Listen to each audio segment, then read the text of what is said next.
Assalamualaikum warahmatullahi wabarakatuh. Perkenalkan, nama saya Mahesi Krisyantias dari jurusan Ekonomi Syariah semester 2. Yang terhormat Bapak pengampu mata kuliah aspek hukum ekonomi, yaitu Bapak Syihabuddin MSI. Oke, di sini saya akan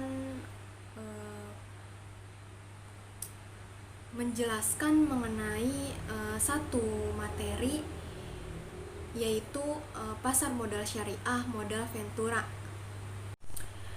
Pembahasan yang pertama yaitu pengertian pasar modal syariah. Pasar dalam istilah biasanya disebut dengan bursa, exchange, dan market. Sementara modal bisa disebut efek, securities, dan stok. Adapun pengertian pasar modal dalam Undang-Undang Nomor 8 Tahun 1995 tentang pasar modal. Dalam bab 1 Ketentuan Umum pasal 1 ayat 13 yang di dalamnya disebutkan bahwa pasar modal adalah kegiatan yang bersangkutan dengan penawaran umum dan perdagangan efek perusahaan publik yang berkaitan dengan efek yang diterbitkannya serta lembaga dan profesi yang berkaitan dengan efek. Pasar modal secara universal berarti suatu tempat bertemunya para penjual dan pembeli yang melakukan transaksi dengan mengharapkan memperoleh modal atau biaya tambahan. Penjual dalam pasar modal merupakan perusahaan untuk menjual efek-efek atau modal di pasar modal yang disebut emiten, sedangkan pembeli disebut investor. Dalam pasar modal syariah, dalam sederhana dapat diambil pengertian ialah sebagai pasar modal yang menerapkan prinsip-prinsip syariah dalam kegiatan transaksi ekonomi dan terlepas dari hal-hal yang dilarang seperti riba, perjudian, dan spekulasi. Pasar modal syariah merupakan pasar modal yang semua kegiatannya baik mengenai emiten, jenis efek yang diperdagangkan harus sesuai dengan prinsip-prinsip syariah. Sedangkan efek syariah adalah efek yang dimaksudkan dalam peraturan perundang-undangan di bidang pasar modal yang akad, pengelola perusahaan maupun cara penerbitannya memenuhi prinsip-prinsip syariah yang didasarkan atas ajaran Islam yang penetapannya dilakukan oleh DSN MUI atau Dewan Syariah Nasional Majelis Ulama Indonesia dalam bentuk fatwa. Oke, pembahasan selanjutnya adalah sejarah pasar modal syariah. Sejarah pasar modal syariah di Indonesia dimulai diterbitkannya reksadana syariah oleh PT Dana Reksa Investment Management pada 3 Juli 1997. Selanjutnya, Bursa Efek Indonesia atau DH Bursa Efek Jakarta bekerja sama dengan PT Dana Reksa Investment Management meluncurkan Jakarta Islamic Index pada tanggal 3 Juli 2000 yang bertujuan untuk memandu investor yang ingin menginvestasikan dananya secara syariah. Dengan hadirnya indeks tersebut, maka para modal telah disediakan saham-saham yang dapat dijadikan sarana berinvestasi sesuai dengan prinsip syariah. Oke, pembahasan yang selanjutnya mengenai fungsi dan karakter pasar modal syariah. Menurut Metawali, keberadaan pasar modal syariah secara umum berfungsi yang pertama, memungkinkan bagi masyarakat berpartisipasi dalam kegiatan bisnis dengan memperoleh bagian dari keuntungan dan resikonya. Yang kedua, memungkinkan para pemegang saham menjual sahamnya guna mendapatkan likuiditas. Yang ketiga, memungkinkan perusahaan meningkatkan modal dari luar untuk membangun dan mengembangkan lini produksinya. Yang keempat yaitu memisahkan operasi kegiatan bisnis dan fluktuasi jangka pendek untuk pada harga saham yang merupakan ciri umum pada dasar modal konvensional. Yang kelima ada memungkinkan investasi pada ekonomi itu tentu oleh kinerja bisnis sebagaimana tercermin pada harga saham. Pembahasan yang keempat yaitu perkembangan pasar modal syariah di Indonesia. Tercatat di awal abad ke-19, pemerintah kolonial Belanda mulai memasuki dan membangun perkebunan secara besar-besaran di Indonesia. Sebagai salah satu sumber dana terbesar adalah dari para penabung yang diarahkan secara baik. Para penabung tersebut merupakan orang-orang Belanda dan Eropa yang mempunyai penghasilan yang sangat tinggi, jauh dari penghasilan penduduk pribumi. Karena hal tersebut, maka pemerintah kolonial waktu itu mendirikan pasar modal. Setelah mengadakan persiapan, maka akhirnya berdiri secara resmi pasar modal di Indonesia yang terletak di Batavia, Jakarta pada tanggal 14 Desember 1912 yang bernama Vereniging for the Effect Handle atau Bursa Efek dan langsung memulai perdagangan. Pembahasan yang kelima mengenai prinsip-prinsip pasar modal syariah. Yang pertama, ada pembiayaan atau investasi hanya bisa dilakukan pada aset atau kegiatan usaha yang halal, spesifik, dan bermanfaat. Yang kedua, karena uang merupakan alat bantu pertukaran nilai di mana pemilik harta akan memperoleh bagi hasil dari kegiatan usaha tersebut. Maka pembiayaan dan investasi harus pada mata uang yang sama dengan pembukuan kegiatan. Yang ketiga, ada akad yang terjadi antara pemilik harta dengan emiten yang jelas. Yang keempat, ada baik pemilik harta maupun emiten tidak boleh mengambil resiko yang melebihi kemampuannya dan dapat menimbulkan kerugian.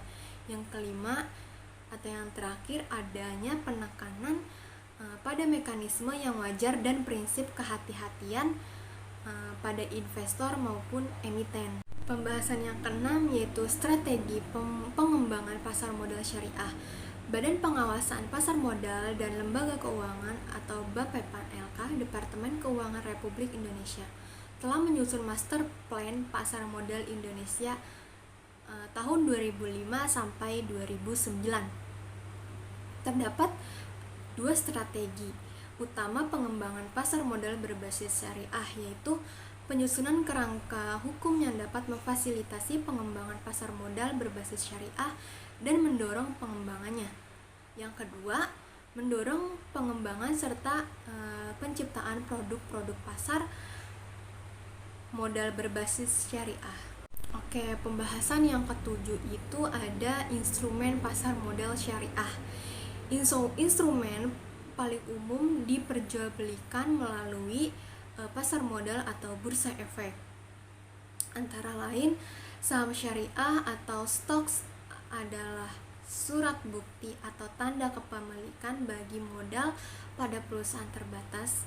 Semakin besar saham yang dimilikinya, maka semakin besar kekuasaannya di perusahaan tersebut.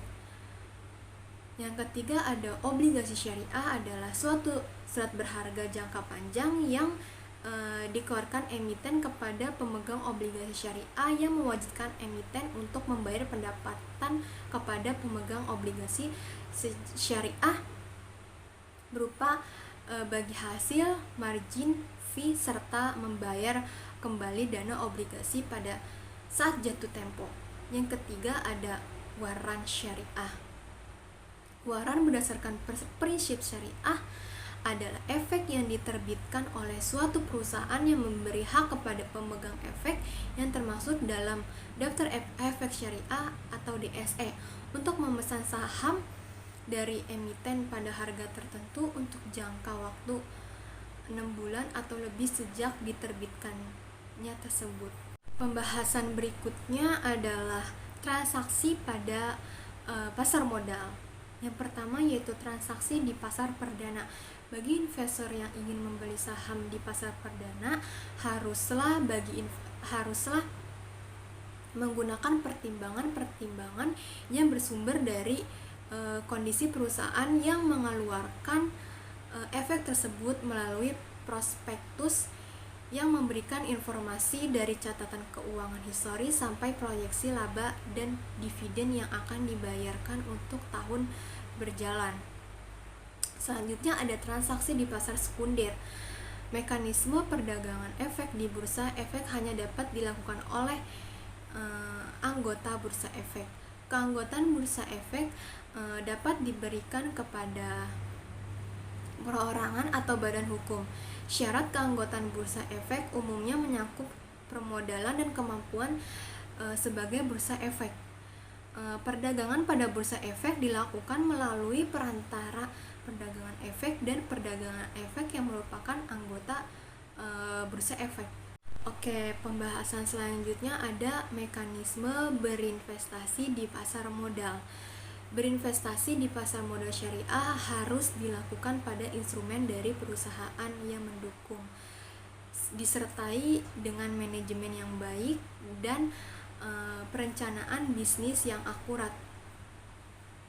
Para investor harus memiliki orientasi jangka panjang dan tidak terpengaruh oleh pasar yang dapat menyebabkan panic selling atau menjual karena panik yang disebabkan harga saham yang terus melonjak atau anjlok drastis. Para investor melakukan penjualan saham karena mengetahui kinerja perusahaan yang menurun seperti pergantian manajemen yang baru, produksi yang gagal dikeluarkan, tidak dapat bersaing di pasar, dan lain sebagainya. Yang selanjutnya adalah pengertian modal ventura. Istilah ventura berasal dari kata venture yang secara harfiah bisa berarti sesuatu yang mengandung resiko atau dapat pula diartikan sebagai usaha. Jadi modal ventura atau venture capital adalah modal yang ditanamkan pada usaha yang mengandung resiko. Dari pengertian di atas dapat disimpulkan bahwa modal ventura merupakan pembiayaan yang memiliki resiko tinggi. Pembiayaan modal ventura berbeda dengan bank yang memberikan pembiayaan dengan cara melakukan penyertaan langsung ke dalam perusahaan yang dibiayainya.